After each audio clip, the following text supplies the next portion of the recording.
Former presidential spokesperson Harry Roque is refuting claims that he supposedly interfered with the strategy of former President Rodrigo Duterte's legal team in handling the crimes against humanity case before the International Criminal Court. Duterte's legal counsel Nicholas Kaufman earlier said Roque reportedly portrayed himself as the only person capable of defending the previous chief executive. Kaufman said Roque supposedly approached a Dutch lawyer with an initiative to sue the Dutch government for facilitating the rendition of the former president. He described the idea as a crazy scheme because the release of Duterte would require the cooperation of the Dutch government. In a statement, Roque says he continues to support the Duterte legal defense team, denying that he gave statements that might affect the defense's legal strategy. Roque clarifies that he only intended to help bring Duterte back to the Philippines. He says he offered an additional legal remedy outside of the ICC, subject to the approval of the former president and his family. Roque believes he can't be blamed for devising remedies to bring Duterte back home alive.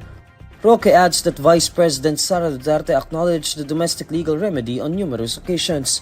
He then calls on Kaufman to put an end to the blame game. Roque also urges the defense lawyer to channel his time and energy to bring former President Duterte back to the Philippines. Kaufman previously said the former president was not interested in Roque as a lawyer. The National Disaster Risk Reduction and Management Council reports that the death toll from the onslaught of recent cyclones and the southwest monsoon rose to 37.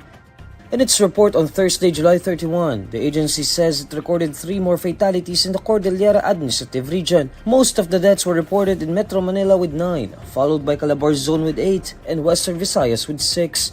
3 deaths each were recorded in the Negros Island region and Northern Mindanao, 2 in Central Luzon, and 1 each in Mimaropa, the Davao region, and the Caraga region.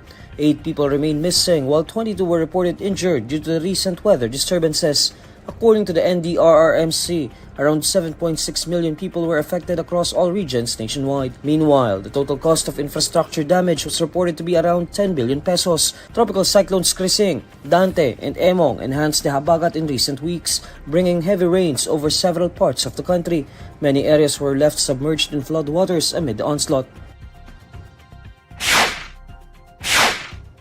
Public Works Secretary Manuel Bonoan admits that his agency had no system of monitoring flood control and mitigation projects that congressmen inserted into the 2025 national budget before it was enacted in December last year.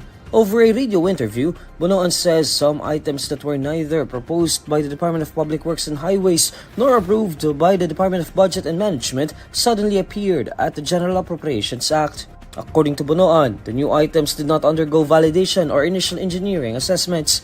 He says the DPWH had no access to the bicameral conference committee that reconciled the versions of the House of Representatives and the Senate on the budget measure before it was sent to the President for signing. Even so, Bonoan says the agency had to undertake the inserted projects, which often ended up being delayed or not implemented at all. Bonoan also blames these hastily introduced projects for the deletion of the agency's budget for project preparations and engineering activities. The President vetoed around 26 billion pesos worth of public works projects on flood mitigation and control in the 2025 national budget. Critics have called it the most bungled budget in recent history, rife with irregular insertions and last-minute realignments to the DPWH during the bicameral conference.